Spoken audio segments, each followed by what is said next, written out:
Hello everyone, welcome to our channels. Today we are discussing the in pediatric first unit 3 nursing care of neonates. तो हम पहला topic पढ़ेंगे appraisal of a new born. तो appraisal of a new born क्या होता है कि ये एक ऐसी सिस्टमेटिक असेसमेंट होती है बेबीज़ की जो हम आफ्टर बर्थ यानी कि जस्ट पैदा होने के बाद हम क्या करते हैं असेसमेंट करते हैं या न्यूनेटल पीरियड्स में क्या करते हैं डिटेक्ट करते हैं कोई भी एबनॉर्मलिटीज़ को और इंश्योर करते हैं अर्ली मैनेजमेंट को। ठीक है, तो पहला है इमीडिएट असेसमेंट एट बर्थ। तो हम क्या कर रहे हैं इमीडिएट असेसमेंट करते हैं जब बर्थ का। तो पहला है ए यानी कि ए है अफकार स्कोर। हम जब भी इमीडिएट असेसमेंट करते हैं बेबी का एट बर्थ तो पहला फार्मूला है अफकार स्कोर को यूज़ करते हैं। ये जो अफकार स्कोरिंग है वो एट 1 मिनट होती है और 5 मिनट देखने को मिलती है। इसमें क्या करते हैं हम बेबी की कंडीशन को असेस करते हैं आफ्टर बर्थ।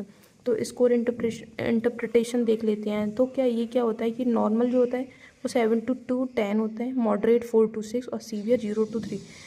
सीवियर केसेस में क्या है हमें रिसक्सिटेशन की ज़रूरत पड़ती है।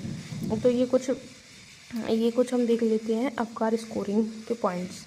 ठीक है, तो पहला है ए फॉर अपीयरेंस जिसमें हम स्किन कलर देखते हैं। इंडिकेटर पहले तो ये है इंडिकेटर 0.1.2 पर। इसी की बेस पे हम क्या करते हैं कि पॉइंट्स असेस करते हैं। इस टेबल के अकॉर्डिंग हम देखते हैं और पॉइंट बेबी की कंडीशन देखते हैं और फिर उसके अकॉर्डिंग पॉइंट देते हैं और फिर हम क्या करते हैं नॉर्मल मॉडरेट और सीवियर लेवल चेक करते हैं।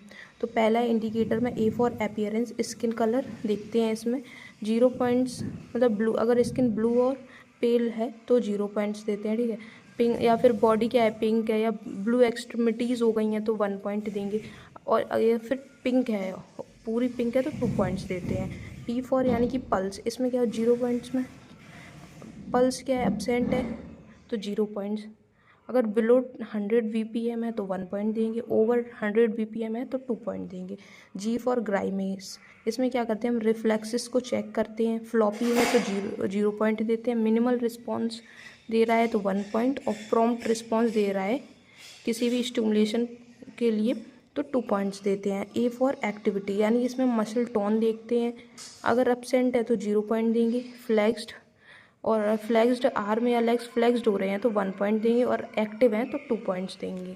ठीक है, अब देखते ये फिर हम देखेंगे रेस्पायरेशन। ठीक है, रेस्पायरेशन देखेंगे तो उसमें अगर अब्सेंट है तो 0 पॉइंट देते हैं। स्लो है या इरेगुलर है तो 1 पॉइंट देंगे और विग्रस क्राई है देखने को मिलती है बेबीज़ में तो हम 2 पॉइंट देते हैं। तो पहला हमने क्या किया था अप्रेजल ऑफ न्यूबॉर्न में। तो अप्रेजल ऑफ न्यूबॉर्न होता है कि ये सिस्टमेटिक असेसमेंट होती है बेबीज़ की जो हम आफ्टर बर्थ करते हैं। ये न्यूनेटल पीरियड्स में क्या करती है डिटेक्ट करती है एबनॉर्मलिटीज़ को एंड इंश्योर करती है अर्ली मैनेजमेंट को। तो पहला हमने इमीडिएट असेसमेंट एट बर्थ किया, उसमें हमने अफकार स्कोरिंग पढ़ी। पहला ए पढ़ा अफकार स्कोरिंग, दूसरा फिजिकल एग्जामिनेशन। हम फिजिकल एग्जामिनेशन करते हैं लाइक जनरल अपीयरेंस देखते हैं। जनरल अपीयरेंस में एक्टिविटी पोस्चर क्या है बेबी का, रो रहा है कि नहीं, कलर देखते हैं। एनी कॉन्जिनाइटल यानी कि कोई भी कॉन्जिनाइटल एनोमलीज तो नहीं है वो हम चेक करते हैं जनरल अपीयरेंस में। वाइटल साइंस देखते हैं, temperature, heart rate, respiratory rate, BP वगैरह नॉर्मल है कि नहीं। ठीक है, फिर हम देखते हैं एंथ्रोपोमेट्रिक मेजरमेंट। पहला हमने क्या देखा था इमीडिएट असेसमेंट देखी थी। फिर दूसरा फिजिकल एग्जामिनेशन देखा, उसमें 2 पॉइंट आ रहे हैं जनरल अपीयरेंस और वाइटल साइंस हम चेक करते हैं बेबी के। फिर हमने एंथ्रोपोमेट्रिक मेजरमेंट देखते हैं। इसमें क्या करते हैं हम पहले बेबी का वेट देखते हैं। अगर वेट 2.8 से 3 kg है तो उसका नॉर्मल है यानी कि एवरेज है। और इसकी अगर लेंथ 45 से 55 सेंटीमीटर होती है तो क्या है बेबी नॉर्मल है। और उससे जो हेड सर्कमफ्रेंस होता है बेबी का वो 33 से 35 सेंटीमीटर देखने को मिलता है। और जो चेस्ट सर्कमफ्रेंस है न्यूबॉर्न बेबी का वो 30 से 33 सेंटीमीटर देखने को मिलता है। फिर हम हेड टू टो एग्जामिनेशन करते हैं। इसमें हेड से लेके टो तक पूरा एग्जामिनेशन करते हैं और चेक करते हैं कोई भी एबनॉर्मलिटी तो नहीं है। ये सारी चीज़ें हम देखते हैं। फिर 5th पॉइंट है न्यूरोलॉजिकल असेसमेंट भी करते हैं हम। इसमें क्या करते हैं रिफ्लेक्सेस को चेक करते हैं लाइक प्रिमिटिव रिफ्लेक्स हो गए, रूटिंग रिफ्लेक्स हो गए, sucking reflex, Moro reflex, grasp और वेविन्स की रिफ्लेक्सेस को हम क्या करते हैं चेक करते हैं। फिर उसके बाद आता है बिहेवियरल। फिर हम बेबी का बिहेवियरल असेसमेंट करते हैं लाइक उसकी फीडिंग एबिलिटी देखते हैं, स्लीपिंग पैटर्न देखते हैं और क्राई पैटर्न देखते हैं बेबी का। ठीक है, तो अब हम इसमें अप्रेजल ऑफ न्यूबॉर्न में हमने क्या क्या पढ़ लिया 6 पॉइंट पढ़ लिए। इमीडिएट असेसमेंट करते हैं एट बर्थ। ठीक है, तो उसमें Apgar scoring, physical examination, anthropometric measurement, head to toe examination, neurological assessment and behavioural assessment करते हैं। ये हमारा हो गया। फिर उसके बाद पर्पस क्या है, पर्पस क्या है न्यू बॉर्न की, ठीक है। पर्पस क्या है अप्रेजल ऑफ न्यू बॉर्न की। तो पहला है कि असिस करें, assess adaptation to extra uterine life. क्या करेंगे हम, एक्स्ट्रा यूट्रीन लाइफ को है वो क्या करेंगे, असिस करेंगे और अडाप्ट करेंगे। डिटेक्ट, और हम क्या करेंगे, डिटेक्ट करेंगे कॉन्जिनेटल एबनॉर्मलिटीज़ को। हम क्या करेंगे, इन जो अप्रेजल ऑफ न्यूबॉर्न है उसके थ्रू हम क्या करेंगे, कॉन्जिनेटल एबनॉर्मलिटीज़ को डिटेक्ट करेंगे और आइडेंटिफाई करेंगे नीड फॉर, अगर कोई नीड है रिसक्सिटेशन की तो हम उसको भी आइडेंटिफाई करेंगे और प्लान करेंगे अप्रोप्रिएट केयर को। ये हमारे पर्पस हो गए किसके, अप्रेजल ऑफ न्यूबॉर्न। अब हम दूसरा टॉपिक स्टार्ट करते हैं अपना, nursing care of a normal newborn and essential care, यानी कि ये हमारा सेकंड टॉपिक है। पहला हमने पढ़ लिया अप्रेजल ऑफ न्यूबॉर्न, ठीक है। अप्रेजल में हमने इमीडिएट असेसमेंट पढ़ा, फिजिकल एग्जामिनेशन पढ़ा, neurological, anthropometric, head to toe और बिहेवियरल असेसमेंट वगैरह पढ़ा। फिर हमने उसके पर्पस देख लिए। अब हम नेक्स्ट टॉपिक स्टार्ट करते हैं, nursing care of a normal newborn, essential newborn care.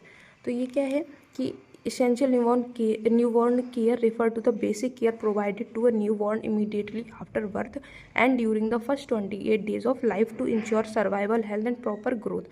तो ये क्या essential newborn care हम कह सकते हैं कि ये एक बेसिक केयर होती है जो कि न्यूबॉर्न को दी जाती है आफ्टर, यानी कि जस्ट पैदा होने के बाद, एंड ड्यूरिंग द, और हम देते हैं during first 28 days of life, यानी कि जो बेबी के, न्यूबॉर्न बेबी के जो फर्स्ट 28 डेज होते हैं उनमें हम ये केयर देते हैं जिससे कि वो इंश्योर कर सके सर्वाइवल, हेल्थ और उनकी प्रॉपर ग्रोथ को। इमीडिएट केयर, फिर इसमें देखते हैं पहला पॉइंट है इमीडिएट केयर, यानी कि इमीडिएट केयर देते हैं एट बर्थ। इस फर्स्ट 1 हावर को ही हम क्या करते हैं, उसी को हम गोल्डन हावर भी कहते हैं, ठीक है। तो पहला हम first immediate care at birth में पढ़ेंगे वार्मथ, यानी कि प्रिवेंशन ऑफ हाइपोथर्मिया। तो हम क्या करेंगे, इमीडिएट केयर एट बर्थ में पहला पॉइंट है प्रिवेंशन ऑफ, हम प्रिवेंट करेंगे हाइपोथर्मिया से।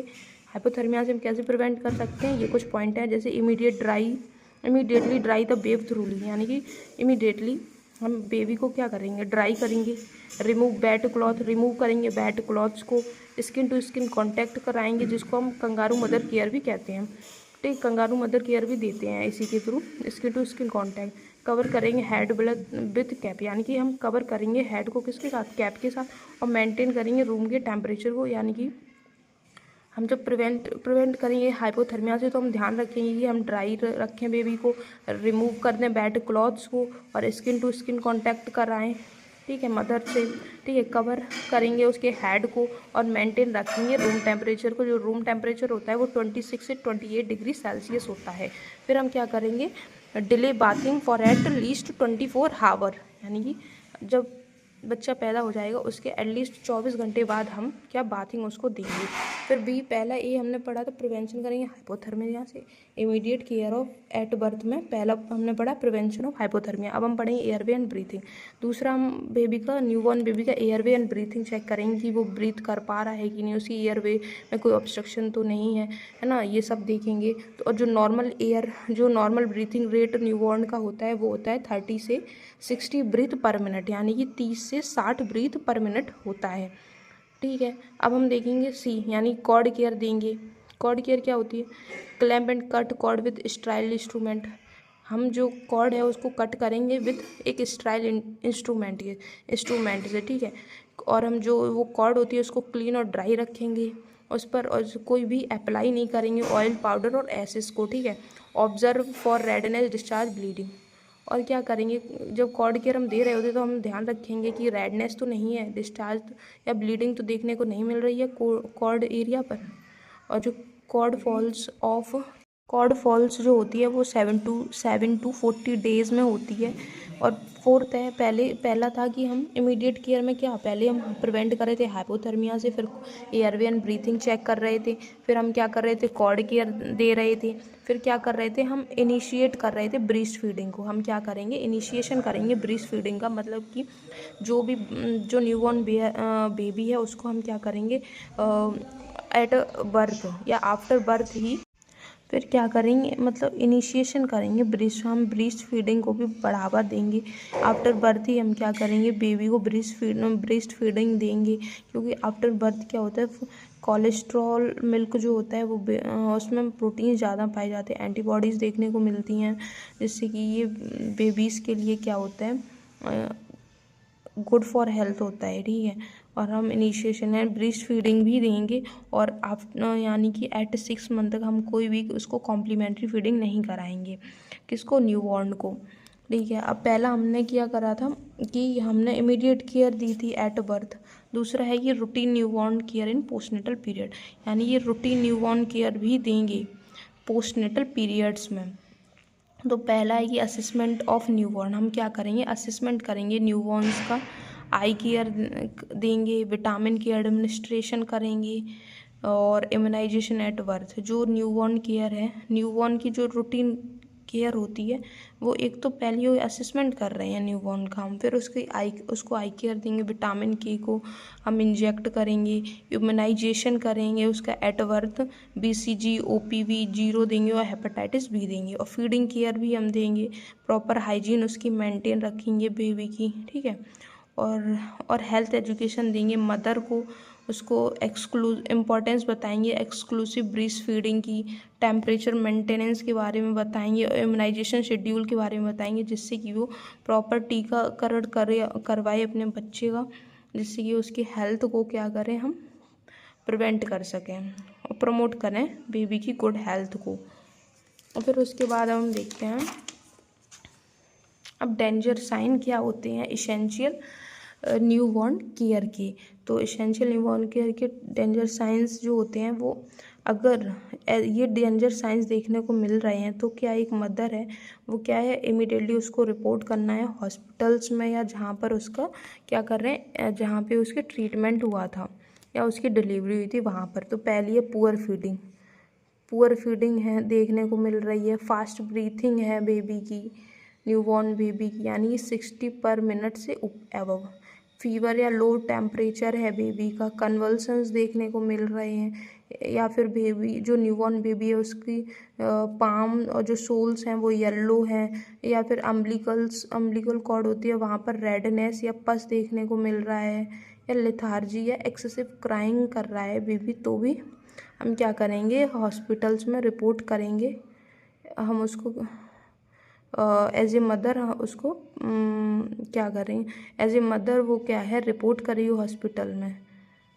फिर उसके गोल्स क्या होते हैं इसेंशियल न्यूबॉर्न केयर की, प्रिवेंट करेगी हाइपोथर्मिया से, प्रिवेंट करना है हाइपोथर्मिया से, प्रिवेंट करेंगे इन्फेक्शन, यानी कि हम जब एसेंशियल न्यूबॉर्न केयर दे रहे हैं किसी भी बेबी को, तो वो क्या, तो इस केयर की गोल क्या होंगी कि ये प्रिवेंट करता है हाइपोथर्मिया से, इन्फेक्शन से प्रिवेंट करता है, और ये प्रमोट करता है ब्रेस्ट फीडिंग को, और जो भी कोई भी कॉम्प्लिकेशन देखने को मिलती है उसे डिटेक्ट करता है, और रिड्यूस करता है न्यूनेटल मॉर्टिलिटीज़ को।